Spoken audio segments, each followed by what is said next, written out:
Shalom, peuple de Dieu, shalom les élus, shalom les parfaits. Que la grâce et la paix soient notre partage et que les faveurs de Dieu nous comblent ce matin. Nous vous souhaitons les bienvenus dans cette école de la grâce de Dieu. Et vous savez qu'ici, nous avons la parole, ici, nous avons la liberté, vous et nous, de pouvoir s'exprimer. Donc, vous le savez, vous pouvez poser vos questions, vous pouvez commenter la vidéo, vous pouvez la partager et que l'Éternel nous soit favorable. Voilà, bien-aimés frères et sœurs, nous allons pouvoir partager, discuter, comprendre la parole de Dieu. Faisons un point, bien-aimés, sur les Écritures. Dimanche passé, nous étions déjà ici, afin de faire le point sur les Saintes Écritures.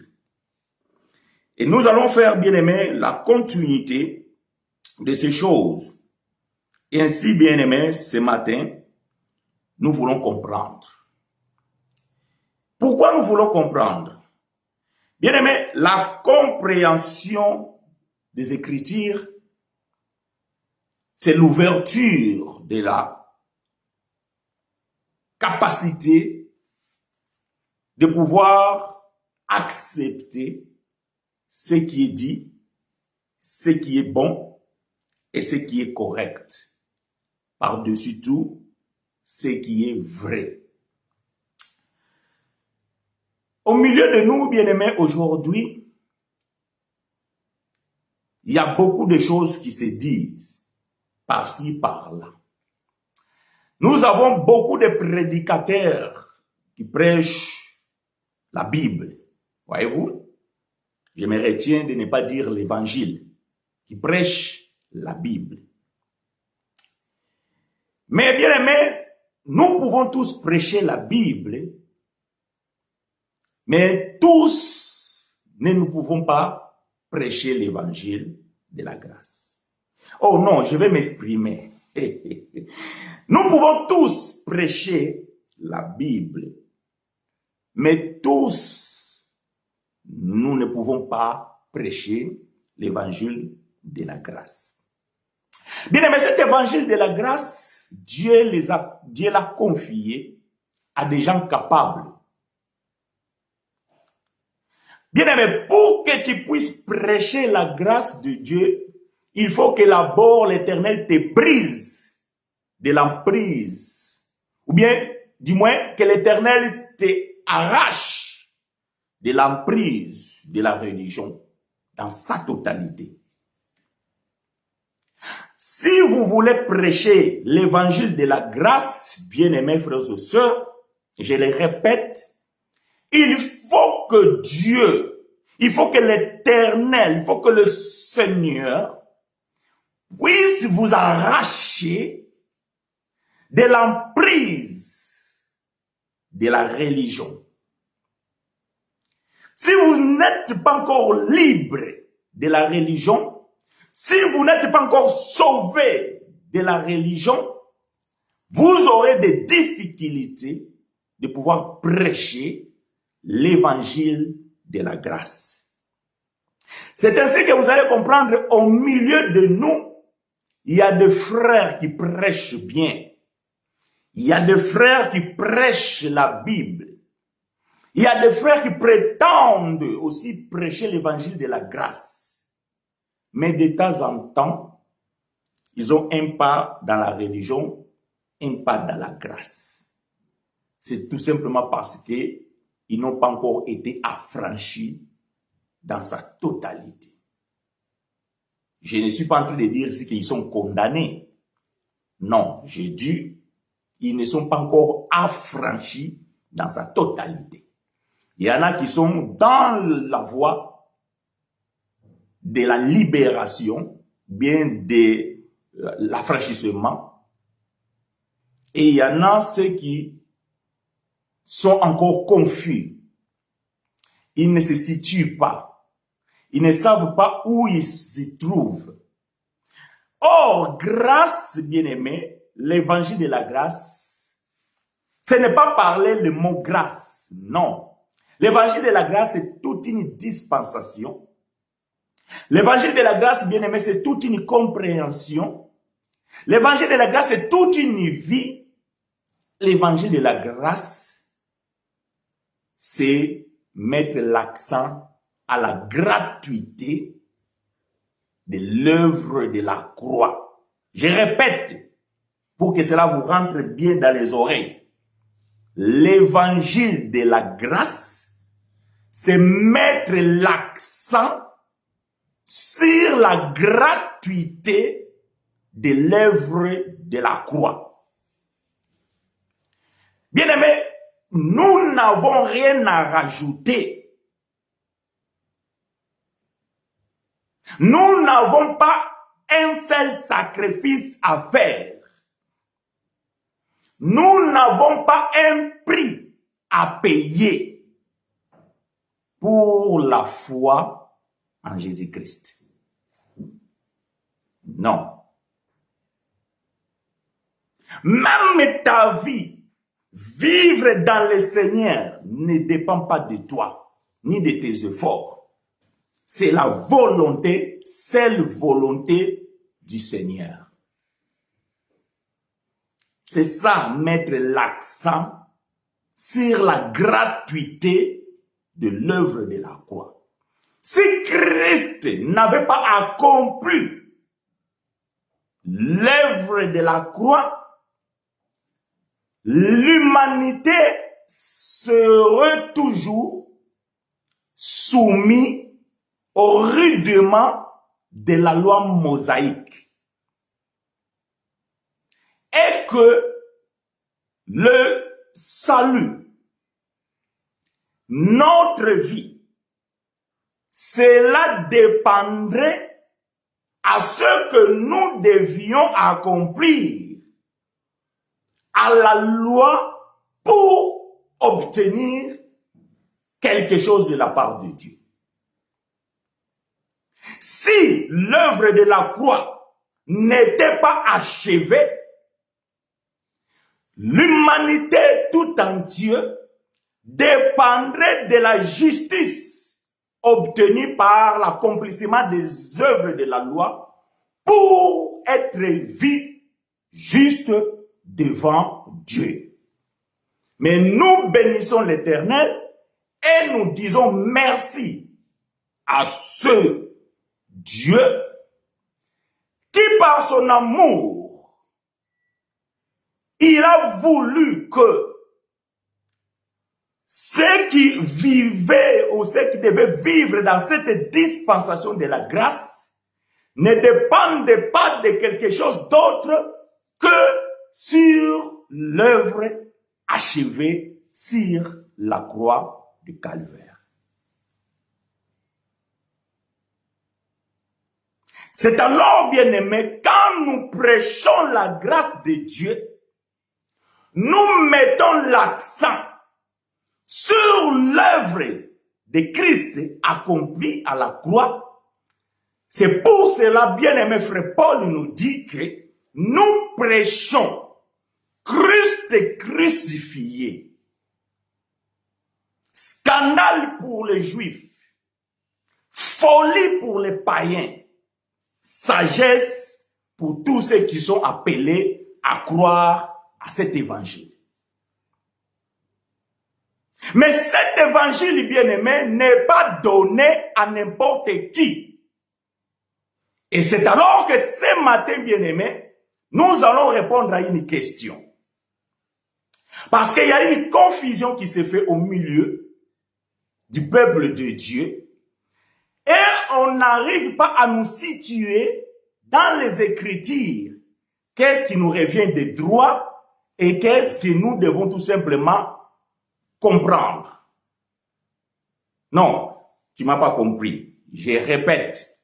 J'ai dit que aujourd'hui, si nous n'avons pas la compréhension de ce qui est évangile de la grâce, nous aurons la difficulté de pouvoir comprendre dans les Écritures ce qui nous revient de droit et ce qui n'est pas en nous.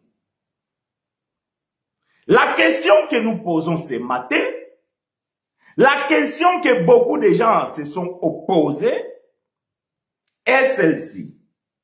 Est-ce que l'apôtre Jacques prêchait l'évangile de la grâce?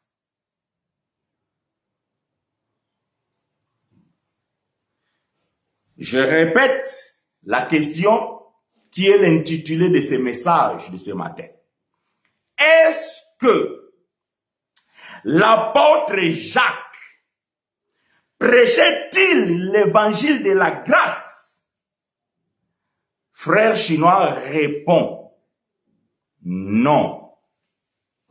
Frère Jacques, apôtre de Jésus-Christ, ne prêchait pas l'évangile de la grâce. Frère chinois, tu as dit non. Mais est-ce que devons-nous croire à toi ou devons-nous croire à ce que dit la Bible? Ah, si frère chinois il a répondu non, ce n'est pas parce que frère chinois a envie de répondre non. C'est parce que frère chinois, en lisant la Bible et en la décortiquant, j'ai trouvé que le frère Jacques ne prêchait pas l'évangile de la grâce.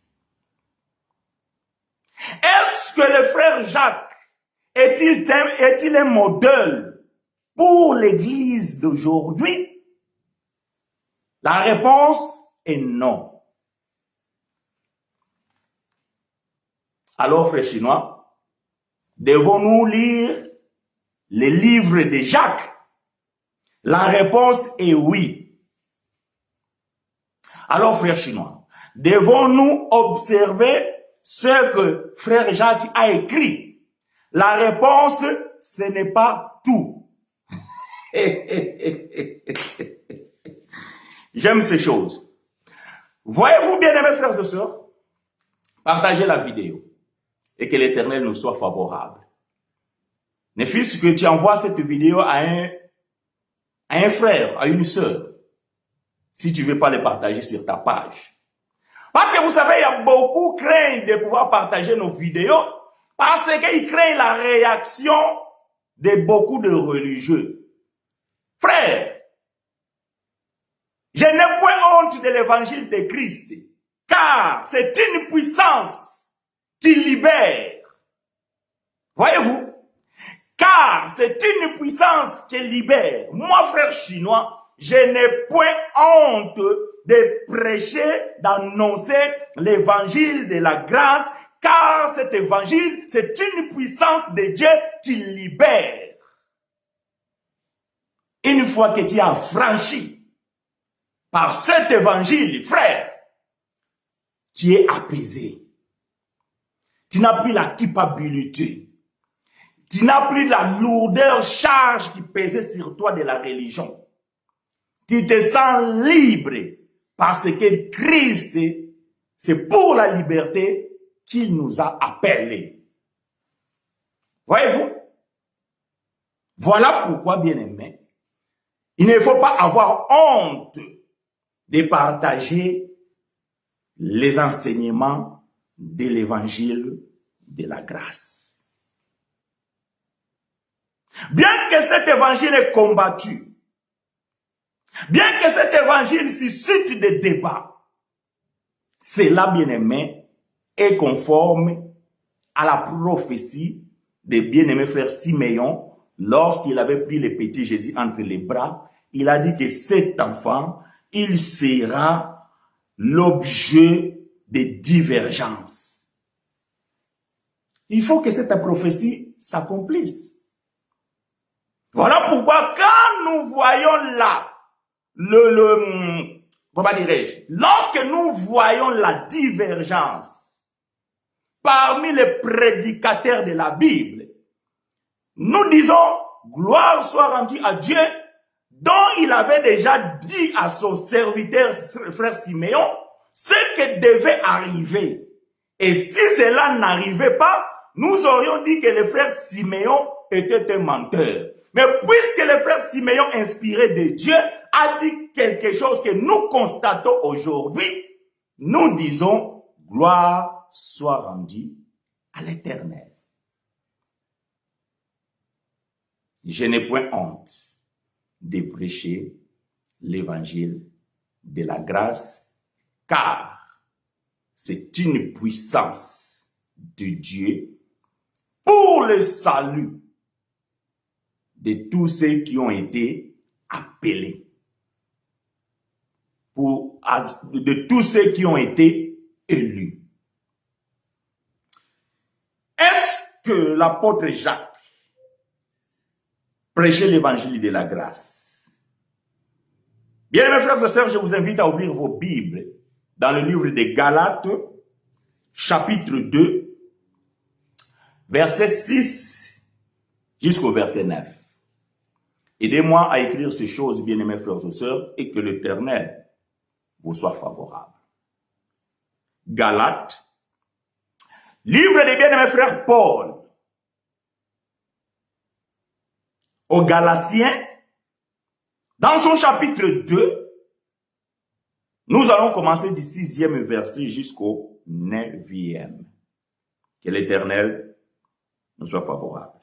Alors je vais lire pour vous et avec vous. Livre des bien-aimés frères Paul aux Galates, dans son chapitre 2, et à partir du verset 6 jusqu'au verset 9. Bien-aimés frères et sœurs, suivez-moi attentivement, sans préjugés. Allons jusqu'au bout.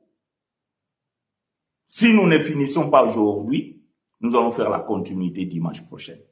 Le but est que nous soyons éclairés, que nous puissions comprendre la Bible, que nous puissions comprendre les Écritures, afin que nous ne soyons plus ballottés de tout vent de doctrine. Je lis pour vous et avec vous Galates chapitre 2 à partir du verset 6. Quelle a été à cet égard l'attitude des dirigeants les plus influents? Je suis dans la version Semeur, s'il vous plaît. En effet, ce qu'ils étaient alors m'importe peu, car Dieu ne fait pas de favoritisme. Eh bien, ces gens très influents ne m'ont pas imposé d'autres directives. Au contraire, ils ont constaté que Dieu m'avait confié la charge d'annoncer l'évangile aux non-juifs. Soyez attentifs ici, bien-aimés, avec des mots. Parce que c'est ici où il y a la confusion et là où nous voulons mettre l'éclairage sur ce point ici. C'est là où nous allons comprendre qui était Jacques, qui était Paul, qui était Jean, qui était Pierre, qui était Matthieu, qui était tout ça, et quel est le message qu'ils ont apporté et à qui chacun d'eux ont apporté le message. Je répète, je reprends le verset 6. Au contraire, ils ont constaté que Dieu m'avait confié la charge d'annoncer l'évangile aux non-juifs. Ça veut dire aux païens, aux nations. Comme à Pierre, c'est de l'annoncer aux juifs.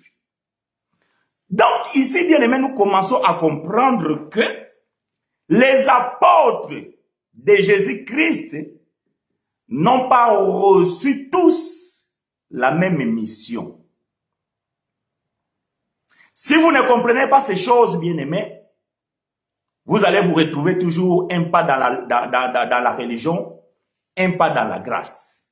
Le but, c'est que vous enlevez vos 2 pas dans la religion et que vous les posez dans la grâce.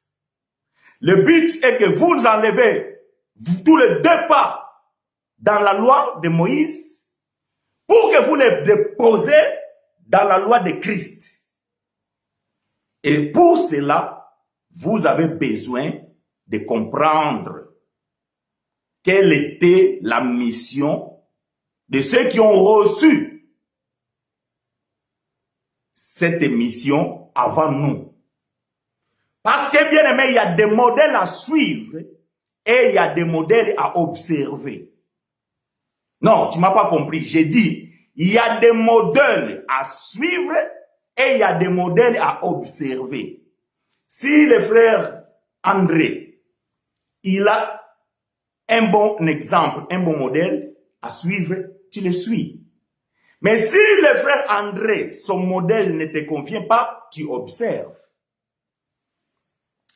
Verset 8. Car celui qui agit en Pierre, pour qu'il y soit l'apôtre des Juifs, a aussi agi en moi pour que je sois celui des non-juifs. Ainsi, Jacques, Pierre et Jean, parce que c'était eux les piliers de l'Église, donc les plus considérés, c'est qu'il y avait la responsabilité dans l'Église de Jérusalem. Ce que vous appelez l'Église primitive, j'aime pas ce mot, vous le savez, je le répète à chaque fois. Ce qui était le pilier dans la naissance de l'Église, Jacques, Pierre et Jean, qui sont considérés comme colonnes. Ça, c'est le mot de frère Paul. Ceux qui sont considérés comme colonnes de l'Église ont reconnu que Dieu, dans sa grâce, m'avait confié cette tâche particulière. Bien aimé, l'évangile de la grâce, c'est une tâche particulière. Est-ce que vous comprenez? Ce n'est pas donné à n'importe qui de prêcher cet évangile, car, bien aimé, c'est une tâche particulière. C'est pourquoi ils nous ont resserré la main à Barnabas et à moi en signe d'accord et de communion. Et nous avons convenu ensemble que nous irions, nous frère Paul et frère Barnabas, vers le peuple païen, tandis que eux se consacreraient aux Juifs. C'est clair. Ici, bien aimé, il n'y a pas de débat. Il suffit de lire la Bible et comprendre. Ici, il n'y a pas de débat. C'est que, dans la naissance de l'Église, il y avait 2 camps. Il y avait les croyants issus du judaïsme et il y avait des croyants issus du paganisme. Maintenant, ces juifs-là, qui étaient sous l'emprise de la loi de Moïse, ils avaient accepté l'évangile du royaume, l'évangile de Jésus-Christ. Mais, tout en gardant les préceptes et les ordonnances mosaïques. De l'autre côté, il y avait des croyants qui n'avaient pas de Dieu.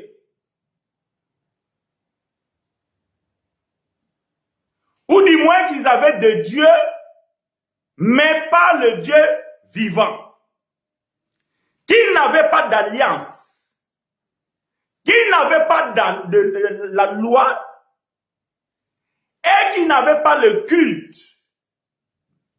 Et aussi, ils ont reçu l'évangile du royaume. Mais, ils n'avaient pas la loi. Maintenant, les apôtres, ils vont avoir une divergence. Voyez-vous, la divergence, c'est pas quelque chose d'aujourd'hui. Ça a toujours été. Les apôtres, ils vont avoir une divergence. La divergence vient du fait qu'il y a un individu, il y a un homme, que les apôtres ne savaient pas comment, il est venu et il a commencé à prêcher aussi l'évangile de Christ, mais sans observer les préceptes et les ordonnances mosaïques. Alors, les bruits ont circulé et les débats ont commencé à se propager.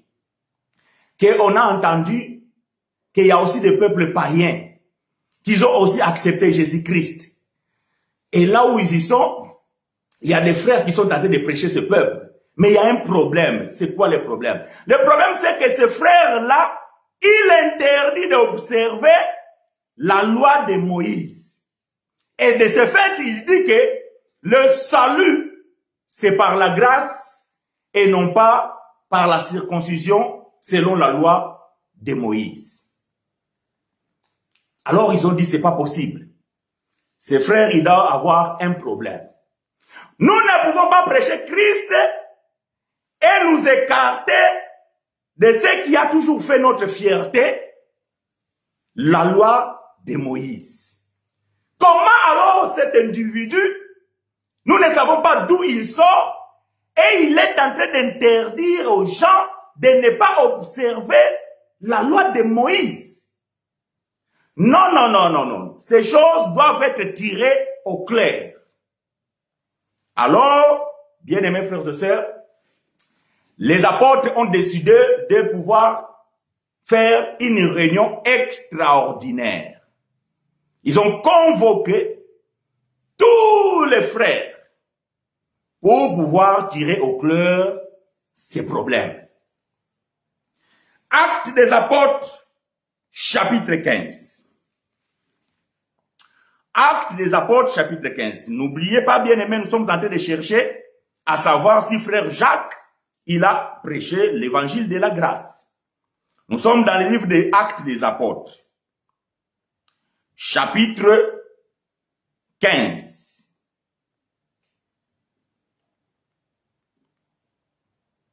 Actes des apôtres, chapitre 15. Je vais commencer par le premier verset et nous allons descendre tout doucement. N'oubliez pas les textes de base que nous avons lus dans Galates. Actes des apôtres, chapitre 15, verset 1er. Quelques hommes venus de Judée arrivèrent à Antioche. Ils enseignaient le frère en disant, si vous ne vous faites pas circoncire comme Moïse l'a prescrit, vous ne pouvez pas être sauvés. Or, quelques hommes venus de Judée, vous savez bien que Judée c'est à Jérusalem, ils sont venus à où? À Antioche. Et vous savez qu'à Antioche, il y avait un frère qui se trouvait, il s'appelait frère Paul, accompagné de son frère Barnabas. Et c'est alors pour la première fois qu'on va appeler les disciples ou les apôtres des chrétiens. Parce que ils voyaient à ces frères-là la vie de Christ. C'était où? À Antioche. Acte 26, 11. Donc, Paul et Barnabas, c'est eux qui prêchaient l'évangile de la grâce en disant que le salut, c'est par la grâce. Sans pourtant observer le rite mosaïque. Mais les frères de Judée, Pierre, Jean et Jacques et les autres n'étaient pas d'accord. Et ils sont venus pour pouvoir dire quoi? Pour pouvoir dire que si vous ne vous faites pas circoncire comme Moïse l'a prescrit, vous ne pouvez pas être sauvés. Verset 2. Il en résulta un conflit Ah! Il y a un enseignement que j'ai intitulé le conflit entre Paul et Jacques. Bon, il y a eu des frères qui n'ont pas voulu, ils n'ont pas aimé ce titre-là, conflit. Parce qu'ils ont dit que non, c'est mieux de dire divergence. J'ai dit, mais c'est un mot français. Divergence ou conflit, c'est la même chose. Ce sont des mots interchangeables. Voilà, là, je suis dans la version sommaire. La Bible dit, il en résulta un conflit. Parce que quand il y a un désaccord, quand il y a une divergence, forcément, ça résulte un conflit. Il en résulta un conflit et de vives discussions avec Paul et Barnabas. Pourquoi? Pourquoi il y a eu un conflit et une vive discussion avec Paul et Barnabas? Finalement, il fut décidé que Paul et Barnabas montèrent à Jérusalem avec quelques autres frères pour parler de ces problèmes avec les apôtres et les responsables de l'église, qui étaient Jacques, Pierre et Jean. Les trois piliers, les trois colonnes de l'église. Donc, Paul maintenant dit, ok, nous irons à Jérusalem pour que nous puissions mettre ces points au clair. De savoir que si le salut, c'est par la loi et ses œuvres, ou le salut, c'est par la grâce au moyen de la foi. Voyez-vous bien aimé, ce débat n'est pas d'aujourd'hui. Ce débat n'est pas d'aujourd'hui. Ce débat, ça vient depuis la naissance de l'Église. Malheureusement, en 2024, nous trouvons encore ce genre de débat. Pourquoi? Parce que tous ne peuvent pas prêcher l'évangile de la grâce. Ça, c'est une évidence. Tous ne peuvent pas prêcher l'évangile de la grâce. Verset 3. L'Église pourvit à leur voyage, ils traversèrent la Phénice et la Samarie, racontant comment les non-juifs se tournèrent vers Dieu et tous les frères en eurent beaucoup de joie. À leur arrivée à Jérusalem, ils furent accueillis par l'Église, les apôtres et les responsables. Ils leur rapportèrent tout ce que Dieu avait fait avec eux. Mais quelques anciens membres du parti des pharisiens qui étaient devenus des croyants intervinrent pour soutenir qu'il fallait absolument circoncire les non-juifs et leur ordonner d'observer la loi de Moïse. Voyez-vous? Parce que c'est bien aimé ici, là, ils avaient dans leur conception que la foi sans les œuvres, c'est une foi morte. Mes frères Paul et frères Barnabas vont s'opposer que si vous vous confiez aux œuvres, votre foi est inutile et vous êtes déchus de la grâce de Dieu. Sœur Monique, nous avons dit quoi? C'est que moi je veux savoir pourquoi Dieu n'a pas donné cette même révélation aux apôtres comme il l'a fait avec l'apôtre Paul. Si le salut est par la pure grâce, les apôtres sont restés dans la loi mosaïque tout en reconnaissant Christ comme le Sauveur. Que l'Éternel te soit favorable, ma sœur Monique. Alors, tu ne quittes pas cette vidéo. C'est l'objectif de cet enseignement. C'est de pouvoir comprendre pourquoi. Donc, je t'invite, ma sœur, de suivre jusqu'à ce que nous allons mettre point virgule. Si nous n'avons pas fini aujourd'hui, nous allons revenir dimanche prochain. Donc, tu auras ta réponse tout au long de cet enseignement.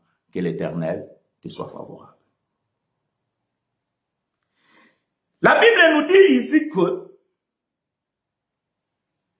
dans le verset 5 que nous venons de lire, que quelques anciens membres du parti des pharisiens qui étaient devenus des croyants intervenaient pour soutenir qu'il fallait absolument circoncire le non-juif et leur ordonnait à observer la loi de Moïse. Malgré que ces frères-là, ils prêchaient Christ ressuscité, mais ils insistaient. Pourquoi? Parce qu'ils n'avaient pas reçu la révélation. L'évangile, bien aimé, ce n'est pas l'inspiration. L'inspiration, c'est l'écriture. L'évangile, c'est la révélation de ce qui est écrit. Tu m'as pas compris. Je vais répéter ça. Toute écriture a été inspirée. Quand on parle d'écriture ici, c'est l'ancienne alliance. La Torah, les Nevi'im et les Ketuvim, c'est-à-dire la loi, le psaume et les prophètes. C'est ce qu'on appelle l'écriture. Voyez-vous, c'est pas l'épître de Paul et l'épître de Jean, non. Ça, ce sont des épîtres. L'écriture, c'est la Tanakh. Et toute l'écriture a été inspirée. Par contre, cette écriture inspirée cache une réalité ou une vérité dont l'évangile maintenant doit révéler. Verset 6. Les apôtres et les responsables de l'église se réunirent pour examiner la question. Après une longue discussion, Pierre se leva et leur dit, écoutez, bien-aimés, Pierre aussi qui était le prédicateur de la loi, malgré qu'ils étaient déjà en Christ, mais ils continuaient à prêcher la loi de Moïse. Après avoir écouté Paul, après avoir écouté Barnabas, comment ils étaient fermes et dans la conviction, et Pierre se lève. Mes frères, comme vous le savez, il y a déjà longtemps que Dieu m'a choisi parmi vous pour que j'annonce la bonne nouvelle aux non-juifs pour qu'ils l'entendent et deviennent croyants. Ah! Paul, il a eu le courage. Quand il a vu Paul et Barnabas, la liberté qu'ils avaient de pouvoir parler, de pouvoir prêcher l'évangile aux païens, Pierre aussi, il s'est dit, bon, je vais faire mon témoignage. Vous savez, si vous lisez Actes des Apôtres à partir du chapitre 10 jusqu'au chapitre 12, vous allez comprendre que frère Pierre, Dieu l'avait donné une révélation pour qu'il aille prêcher les non-juifs. Lorsqu'il est allé chez les Corneilles, l'église s'est levée contre lui. Ils l'ont menacé. Et tant que juif, tu ne peux pas aller chez les païens.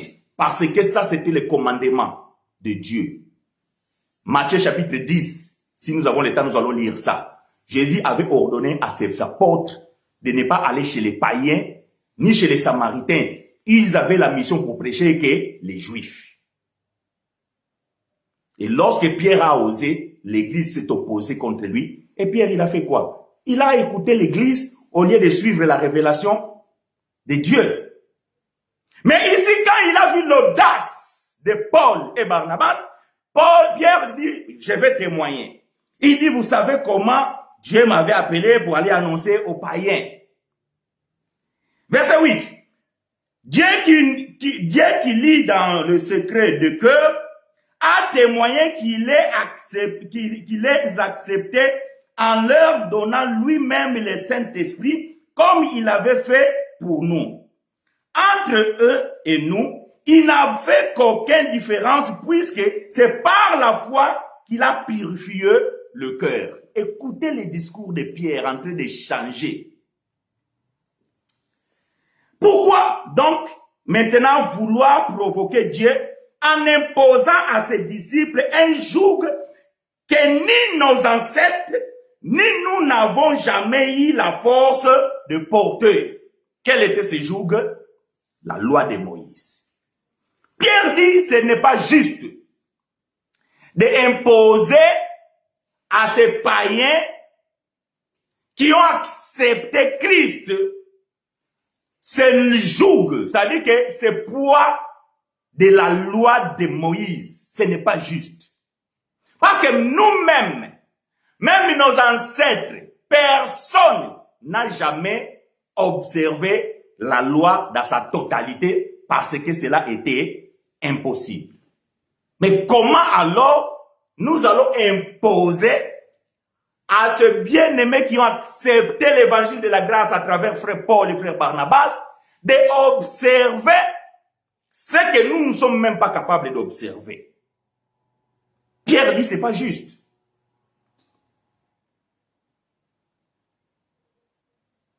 Verset 11, non. Voici au contraire ce que nous croyons. C'est par la grâce du Seigneur Jésus que nous sommes sauvés, nous juifs, de la même manière que. Ah! Gloire à Dieu. Les discours de frère Paul et de frère Barnabas ont convaincu un homme comme Pierre, têtu qu'il était. Vous savez, Pierre, il était têtu. Il pouvait défier n'importe qui. Il a même dit à Jésus, non, non, non, non, non, personne ne va te toucher. Moi-même, je suis là, je vais te défendre. Et ça, d'ailleurs, c'est ce qu'il avait fait. Quand ils sont venus, il a pris l'épée, il a enlevé l'oreille d'un soldat. Il était têtu, ce frère. Mais Jésus l'avait prévenu, arrière de moi, Satan. Parce qu'il était contre la volonté de Dieu. Dieu va le dire, voilà la nappe. Prends les animaux, tue et mange. Il dit, Seigneur, c'est toi qui parles, oh oui. Moïse m'a interdit de ne pas manger. Mais ici, voyez-vous, la grâce de Dieu, c'est la simplicité de l'explication. Après avoir écouté la simplicité de Paul, comment il a posé l'enseignement, comment il a décrit la chose, frère Pierre, il a eu la conviction que le salut ne dépend pas de qui que ce soit, ni des les œuvres de la loi, ni des œuvres je ne sais pas de quoi, mais c'est par la grâce. C'est Pierre qui reconnaît ça. Et il dit que ce soit nous les Juifs, et que ce soit eux, nous sommes sauvés par la grâce. Donc il pouvait s'arrêter ici. Pierre, il a donné la conclusion. Parce que le sujet de débat au verset 1, c'est que vous ne pouvez pas être sauvés si vous ne vous faites pas circoncire. Donc, ces Juifs-là, ils étaient convaincus que le salut, c'est par la loi. Et vous devez vous faire circoncire. Mais Pierre vient de confirmer dans sa propre bouche les propos de frère Paul et de frère Barnabas que le salut n'est pas par la loi.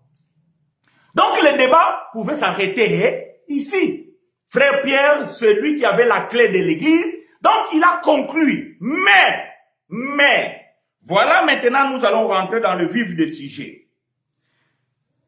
Verset 12, mais c'est le 13 qui nous importe. Mais verset 12. Alors tout le monde se tut pour écouter Barnabas et Paul raconter les signes miraculeux et les prodiges que Dieu avait accomplis par eux parmi les païens. C'est alors qu'un homme va se lever. Lui va se lever, il va dire, écoutez-moi tous. Vous savez bien que c'est moi qui suis le pasteur de cette assemblée. Ces frères qui étaient les pasteurs de l'assemblée de Jérusalem, il va se lever. Et il va dire ceci. Verset 13. Quand il eut fini de parler, Jacques. Ah! Voilà les protagonistes. Le frère dont nous allons parler aujourd'hui. Le frère Jacques. Est-ce qu'il prêchait l'évangile de la grâce?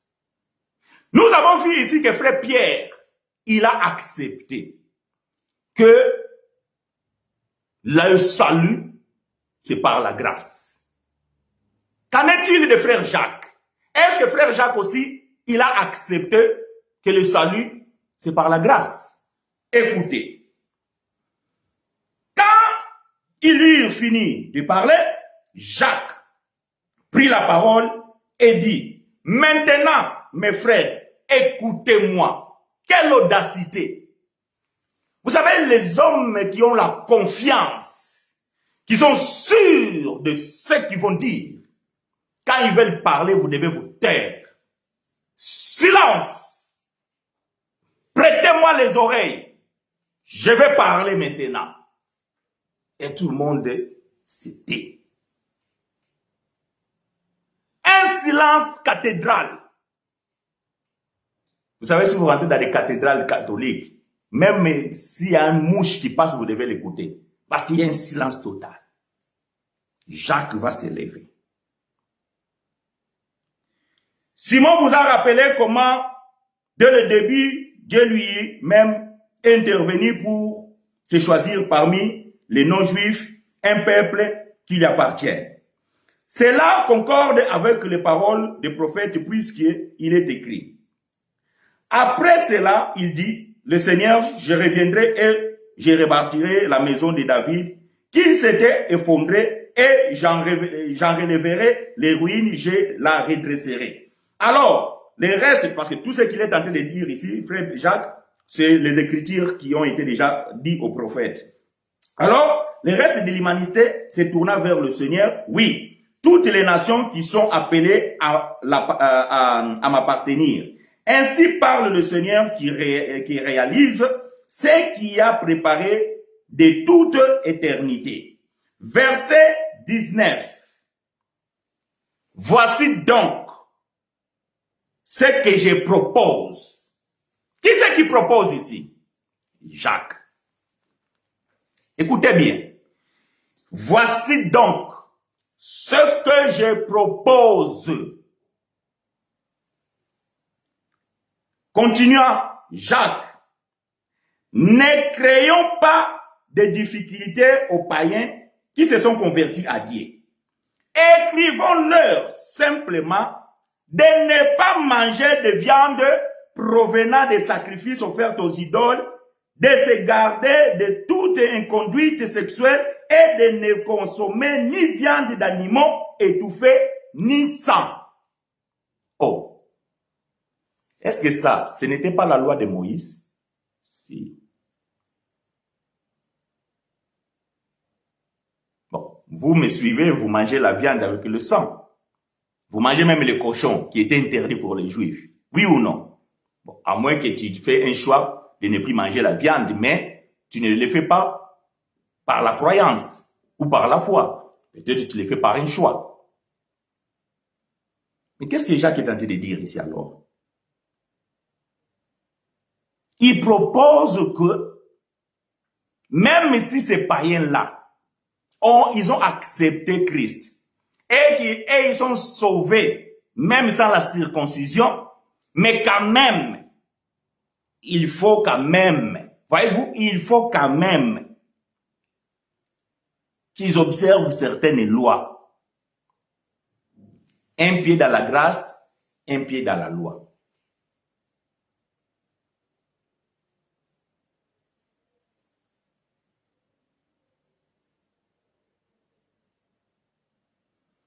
Verset 21. En effet, depuis les temps anciens, il y a dans chaque ville des prédicateurs qui enseignent la loi de Moïse et chaque sabbat, on la lit dans les synagogues. Jacques dit, vous ne pouvez pas changer ça. Non, je suis d'accord avec ce que vous avez dit. Je suis aussi d'accord avec ce que Pierre vient de dire. Parce qu'il a tout simplement confirmé ce que les prophètes avaient déjà dit. Oui, mais moi je propose. Parce que chaque sabbat, dans chaque ville, il y a des prédicateurs qui prêchent la loi de Moïse. Dans des synagogues. Donc vous ne pouvez pas dire à ces gens-là d'arrêter de prêcher la loi. Vous ne pouvez pas dire non. Il faut que ces frères aussi, ils observent ça. Allez, lisez la suite. Parce que sinon, on va rester ici. Vous pouvez lire la suite chez vous pour pouvoir comprendre. Et ce qui se passe ici, bien aimé, c'est ce que frère Paul nous a annoncé dans Galates chapitre 2. Ce que nous venons de lire comme texte de base.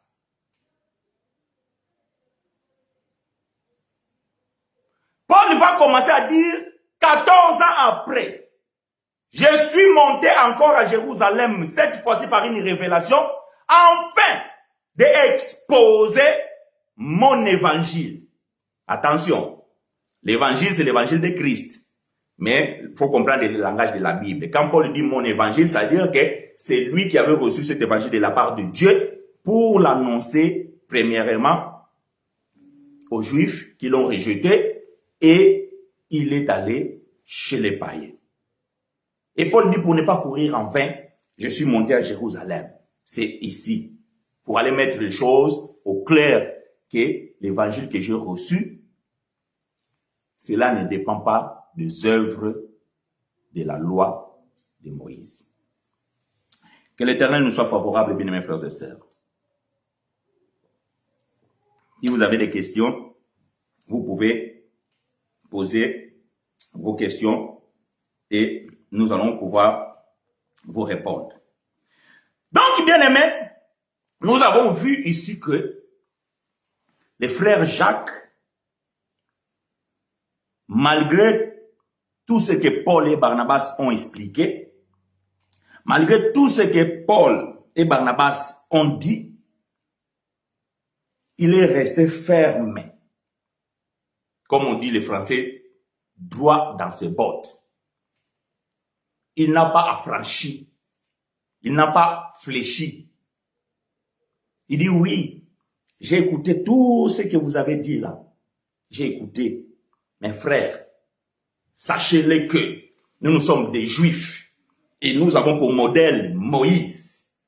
Donc, si ces gens-là, ils ont aussi accepté le Dieu de Moïse, ils doivent aussi accepter Moïse. Mais Paul dit non, non, non, non, non, non, non, non. Moïse était un pédagogue qui devait nous amener jusqu'à Christ. Après, il devait disparaître. Il devait disparaître, bien-aimé. Luc chapitre 16, verset 16 dit que la loi et les prophètes ont subsisté jusqu'à Jean-Baptiste. Et après, en français, quand on dit jusqu'à, c'est un terminus. Après, vous ne pouvez pas aller au-delà.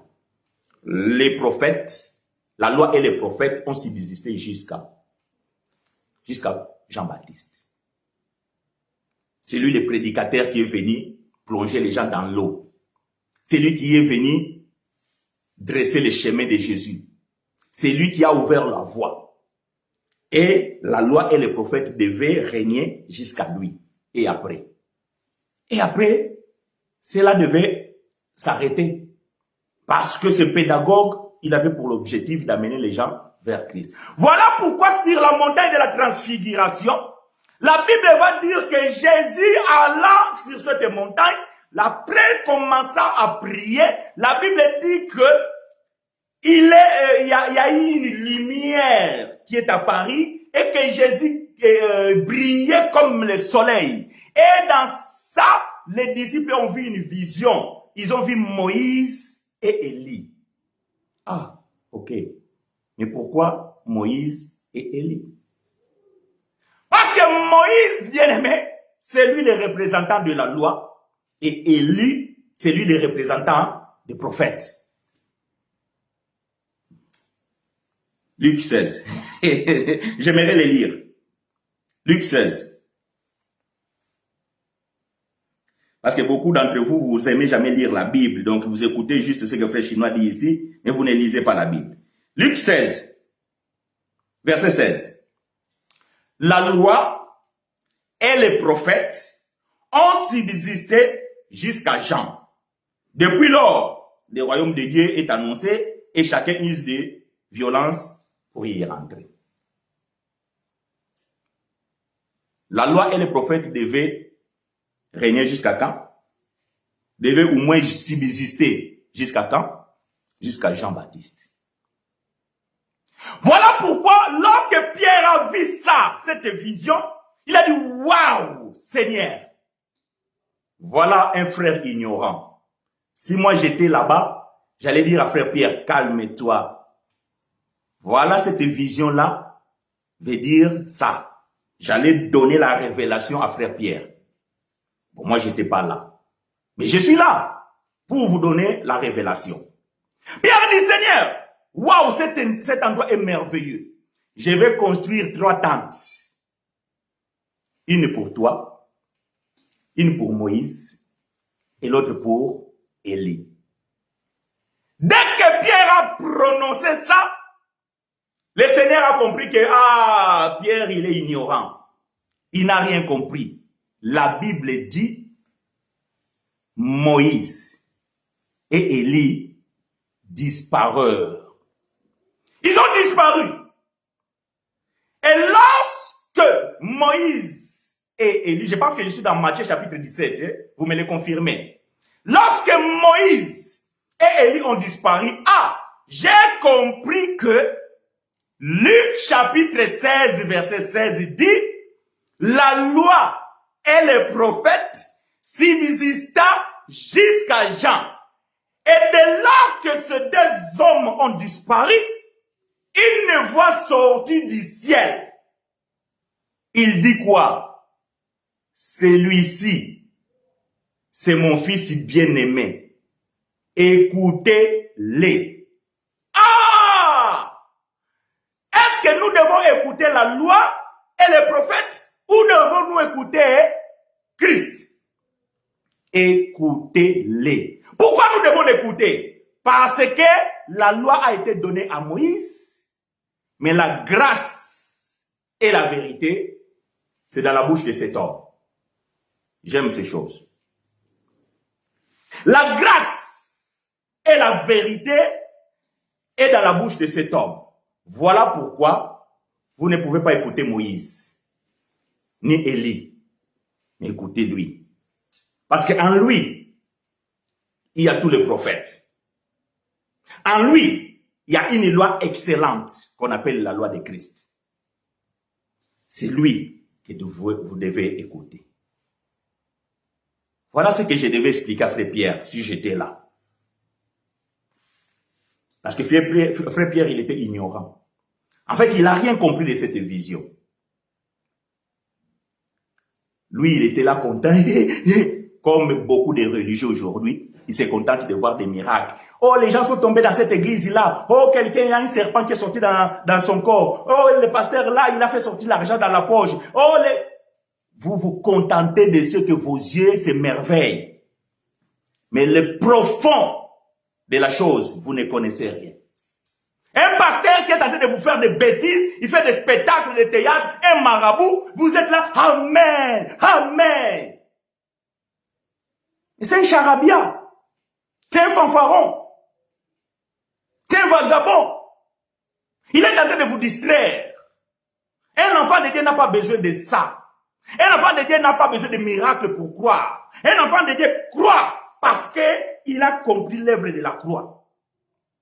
L'évangile de la sagesse. On est impressionné de quoi? De rien. Nous sommes impressionnés par l'œuvre de la croix. Parce que c'est là où un homme s'est donné pour l'humanité. S'est donné pour ôter les péchés. S'est donné pour libérer l'homme dans les captivités. Il s'est donné pour réconcilier l'homme et le Dieu. Voilà ce qui nous impressionne. Tu peux ressusciter des morts. Tu peux faire sortir l'argent dans tes poches. Tu peux s'envoler même comme ça sans avion. Ça ne nous dit rien. Absolument rien. Et nous ne sommes pas impressionnés. Voyez-vous? Pierre, impressionné de ce qu'il voyait, à ceux qui paient les caisses, comme dit les Congolais, commence à trembler. Seigneur, cet endroit-là, Pierre, il n'a pas compris qu'on ne peut pas rester sous la loi ni sous les prophètes. Non! Nous ne pouvons pas rester ça là. Parce que quand vous restez là, vous êtes stagné. Vous ne serez jamais libérés. Vous serez des esclaves.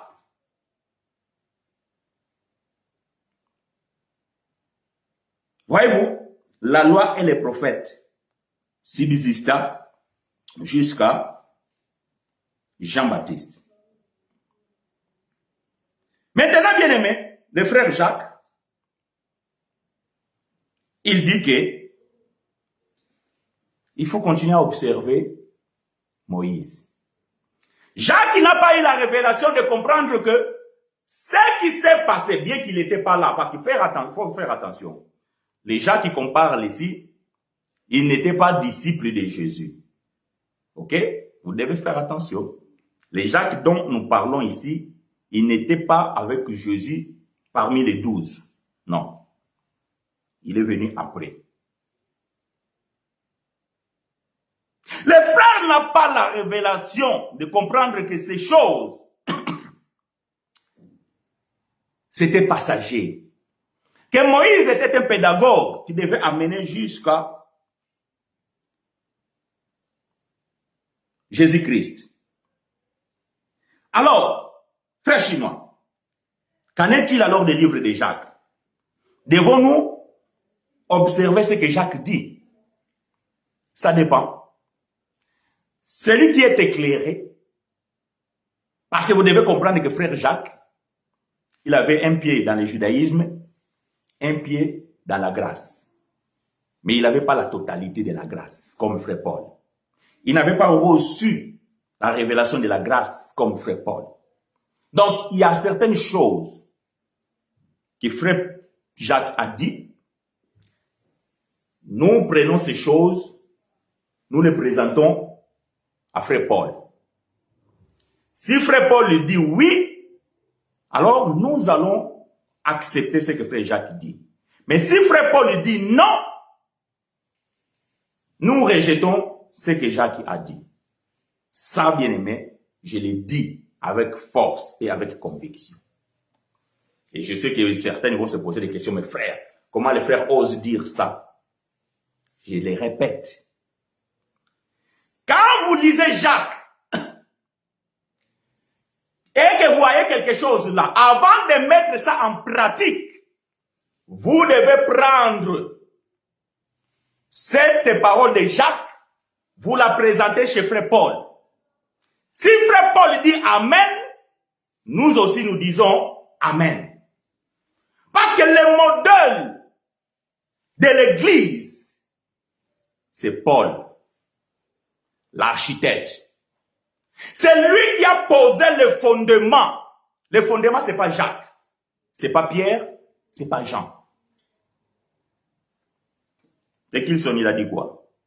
Les Jacques qu'on parle, c'est lui qui était le frère de Jésus. Oui. Même s'il y a certaines personnes maintenant qui commencent à faire des enseignements des catholiques et tout ça là, et ils appellent ça la révélation. Je ferme cette parenthèse. Si frère Paul dit Amen à ce que frère Jacques a dit, nous aussi nous disons Amen. Parce que l'architecte, celui qui a posé le fondement, l'apôtre des païens, c'est frère Paul. Et il a dit, soyez mes imitateurs, comme moi je le suis de Moïse. J'ai pensé que tu allais dire Amen. Tu vois, pourquoi tu n'as pas dit Amen? Parce que c'est pas correct. Soyez mes imitateurs, comme moi je le suis de Moïse. Pourquoi vous ne voulez pas? Parce que frère chinois ne dit pas ce qui est vrai. Ce qui est vrai, c'est que frère Paul dit, soyez mes imitateurs, comme moi je le suis de Christ. Ça, Pierre ne pouvait pas le dire. Jean ne pouvait pas le dire. Jacques ne pouvait pas le dire. Pourquoi? Parce qu'ils avaient pour modèle Moïse.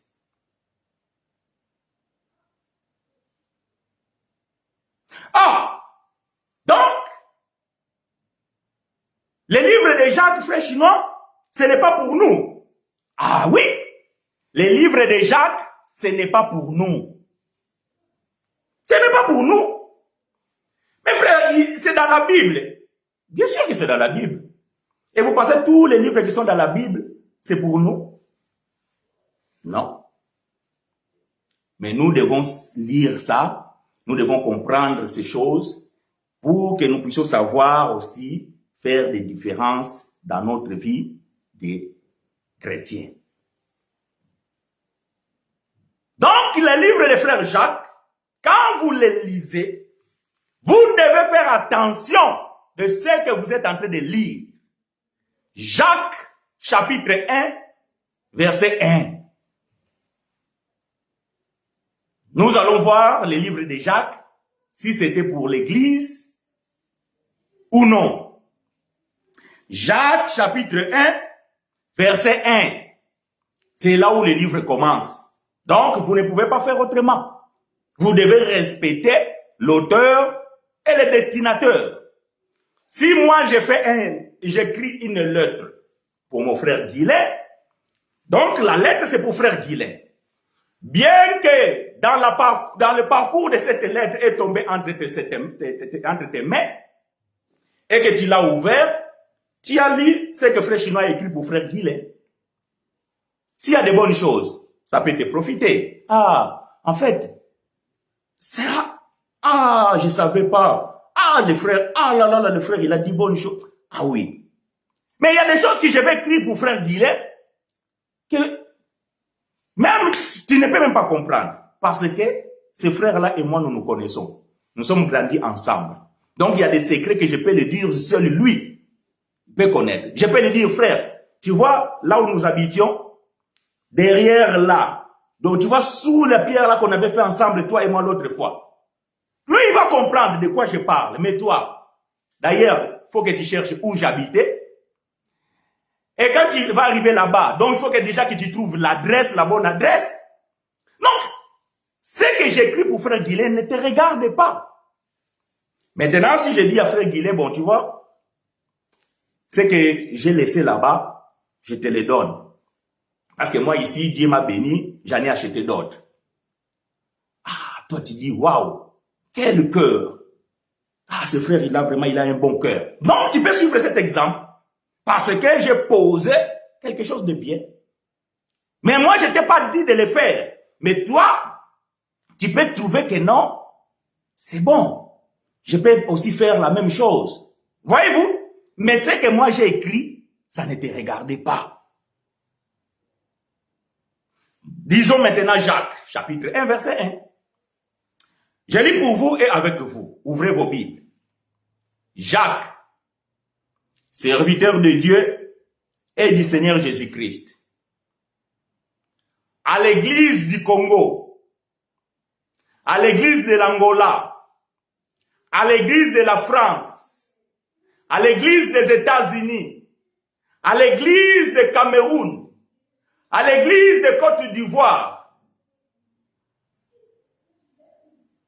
Comment ça, c'est pas écrit dans votre Bible? Alors, dans votre Bible, c'est écrit quoi? Parce que moi, dans ma Bible, c'est écrit comme ça. Pourquoi vous n'êtes pas d'accord avec moi? Pourquoi cela n'est pas écrit dans votre Bible? Ah donc, frère Chinois, il a une mauvaise Bible. Bon, je vais lire dans votre Bible. Parce que je pense que ma Bible n'est pas bonne. Donc, je vais lire dans votre Bible. Bon, je vais lire votre Bible, dit comment? Dans votre Bible, c'est écrit comme ça. Jacques, serviteur de Dieu et du Seigneur Jésus-Christ, aux 12 tribus qui sont dans la dispersion. Salut. Ah!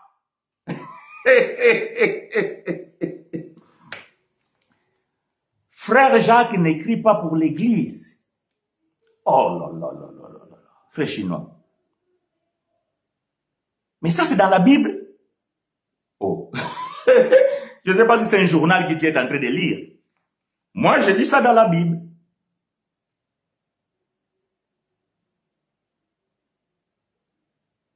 Savoir respecter le contexte du texte. Savoir respecter l'auteur et le destinataire. Savoir respecter le temps, la dispensation. Savoir respecter le temps verbal. Savoir respecter le contexte historique. Quand vous lisez la Bible, cela est très important. Jacques n'écrit pas pour l'Église. Il écrit au qui? À ses frères juifs. Maintenant, si Jacques, il a écrit à ses frères juifs, qu'est-ce que c'est que Jacques a écrit aux juifs à voir avec nous?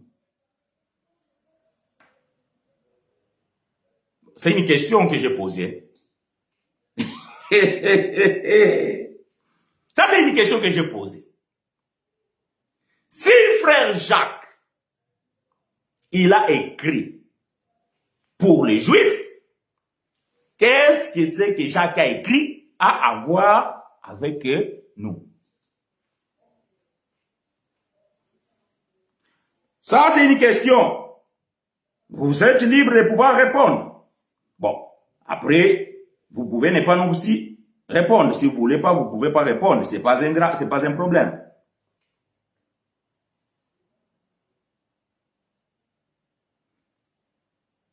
Jacques, serviteur de Dieu et du Seigneur Jésus-Christ, aux 12 tribus qui sont dans la dispersion. Salut. Bon, si toi tu fais partie de l'une de ces tribus, tu peux écrire « Je suis Benjamite ». Non, moi je suis Issachar. Non, moi je suis des tribus de Lévi. Écris ta tribu. Parce que Jacques dit ici, il écrit pour les 12 tribus.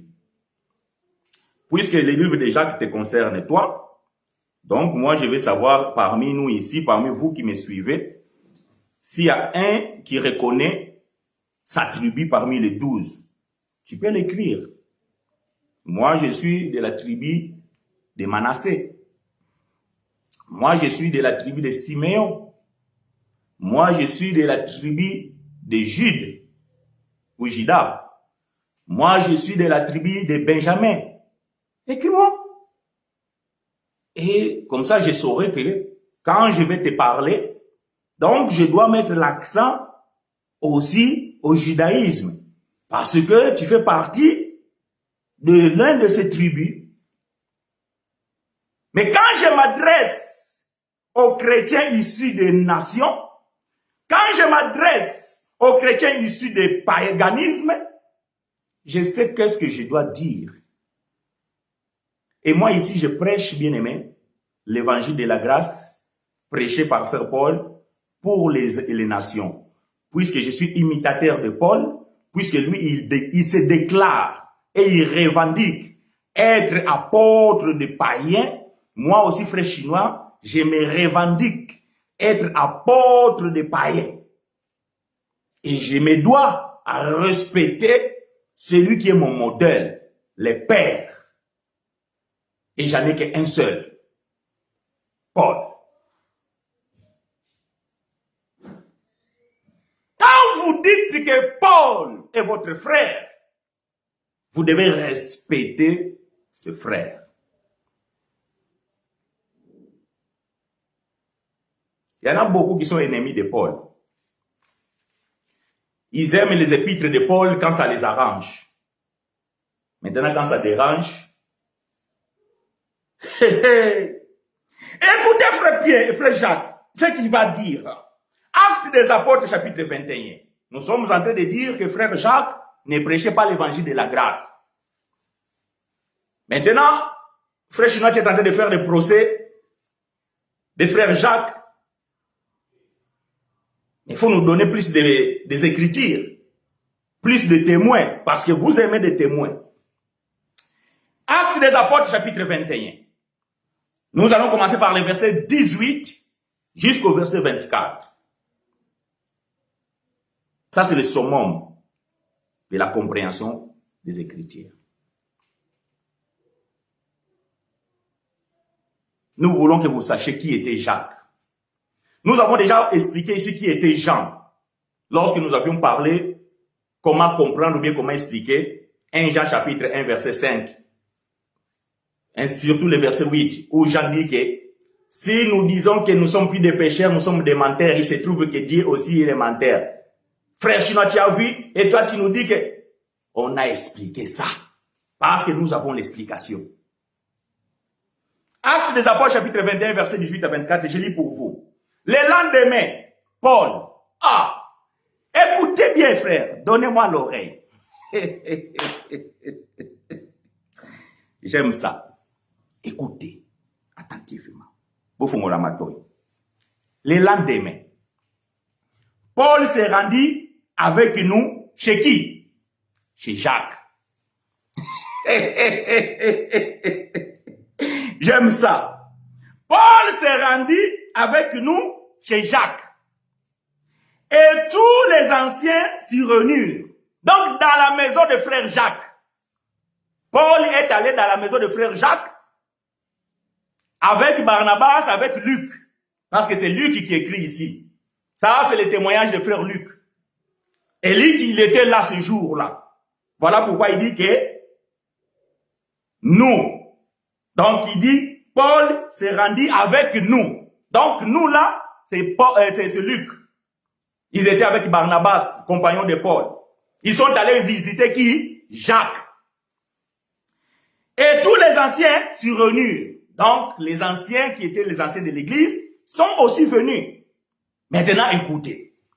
Après les avoir salués, il raconta en détail ce que Dieu avait fait au milieu des païens par son ministère. Donc, Paul avait l'habitude de donner les témoignages de ce que Dieu est en train d'opérer à travers son ministère. Ils ont raconté ça à Jacques et aux anciens qui étaient là. Écoutez maintenant verset 20. Quand ils l'eurent entendu, ils glorifièrent Dieu, puis ils lui dirent, ah, Jacques ici, il va parler.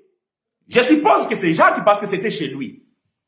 Et quand je comprends les frères, comment il agit, son attitude, quand je regarde comment il s'est comporté dans Actes chapitre 15, ici je déduis que c'est Jacques qui prend la parole. Parce que c'était chez lui. Puis il lui dit, tu vois frère, combien de milliers de Juifs ont cru et tous sont zélés pour la loi. Oh, frère Jacques, tous sont zélés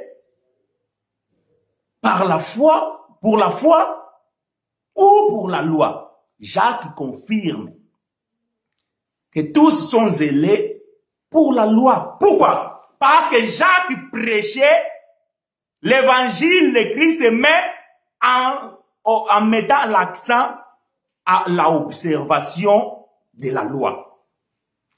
Voilà pourquoi il dit ici que ces juifs-là qui ont cru à Jésus-Christ, mais ils sont zélés. Vous savez qu'est-ce que ça veut dire zélé? Quand vous êtes converti, au début de votre vie chrétienne, vous savez les ailes que vous avez là. Vous voulez chanter dans la chorale, vous voulez aller dans la mangengengue, vous voulez... Non, vous avez les ailes. Et ici, Jacques dit à Paul, tu vois comment les frères sont zélés pour la loi.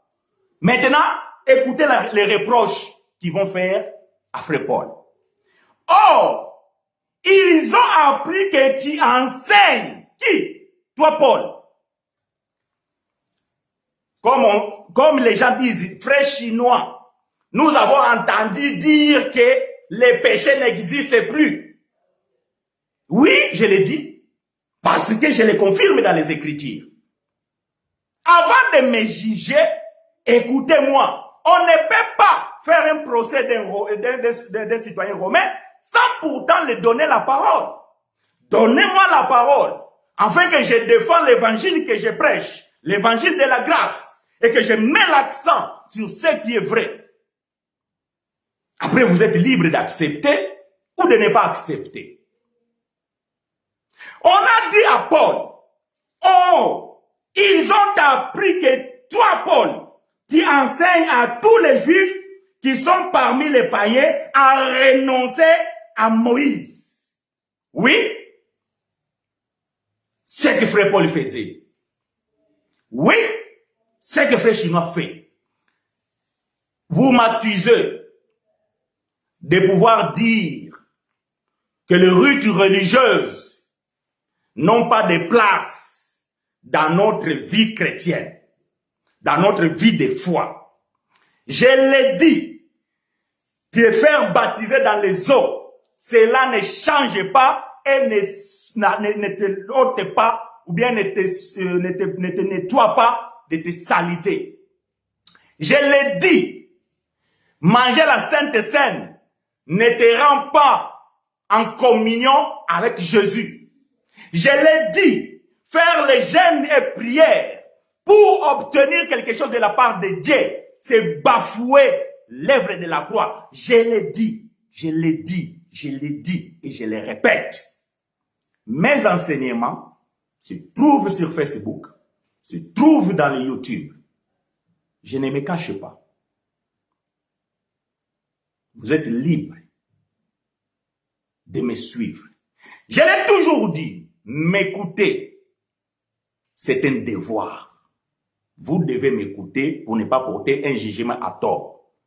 Mais accepter ce que je dis, c'est votre droit. Vous n'êtes pas obligé. Vous n'êtes pas obligé. Maintenant, s'il y a un qui me suit et qui croit à ce que j'ai dit, ne l'empêchez pas de continuer à me suivre. Ne l'empêchez pas de faire ce qu'il trouve mieux. Parce que la Bible nous dit, examinez toutes choses. Prenez ce qui est bon, rejetez ce qui est mauvais. Est-ce que tout ce que frère chinois prêche est mauvais? Non. Certainement, il y a des choses que je dis, peut-être que ce n'est pas ça. Mais moi, je n'ai pas encore la conviction que ce n'est pas ça. Les jours où j'aurai la conviction, je reviendrai ici. Je vous ai toujours dit, je vous ai toujours témoigné. J'ai prêché dans la religion. J'étais un religieux. La Sainte Seine que je me pose aujourd'hui, j'en ai fait. Bien que j'ai baptisé qu'une personne dans mon existence, même si je peux dire cela, je ne sais même pas si je dois le dire, que c'est moi qui l'ai baptisé. J'en ai fait des jeûnes. Et aujourd'hui, j'ai le courage de le dire que ce n'était pas la grâce.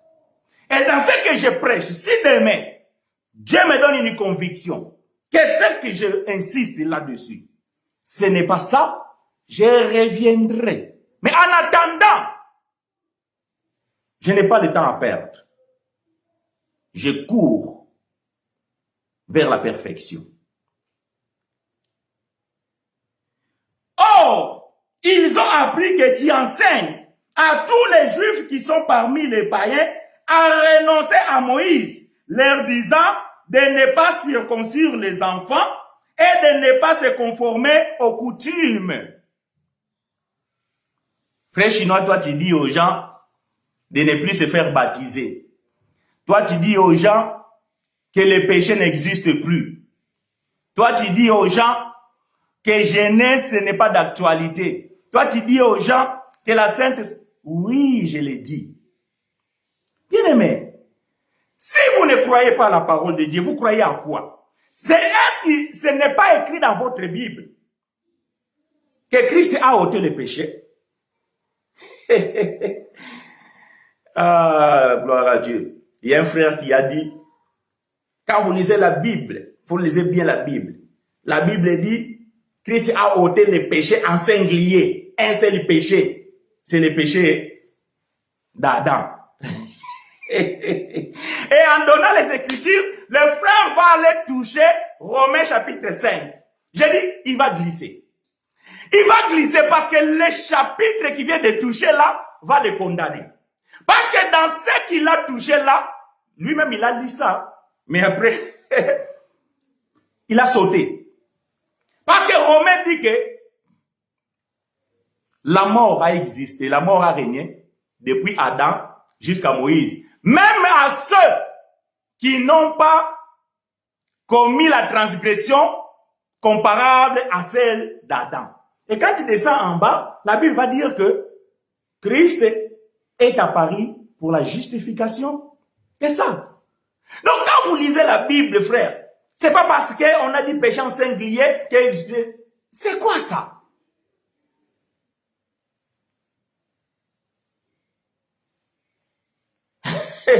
Le frère pose la question, comment pourrez-vous vers la perfection si l'esprit qui se trouve en vous est déjà parfait? Éclairez-moi s'il vous plaît. Waouh, j'aime ça. Bien évidemment, je parle avec ma bouche. Je ne parle pas avec mon esprit. Bien que l'esprit est à moi qui me motive. mais je parle avec ma bouche. Vous savez, il ne faut pas oublier, il ne faut pas perdre de vue que nous sommes des humains. J'ai la chair et j'ai le sang. Par contre, ça ne connaîtra jamais la perfection. Voilà pourquoi je cours vers la perfection. En essayant de perfectionner ma chair, je me corrige tous les jours.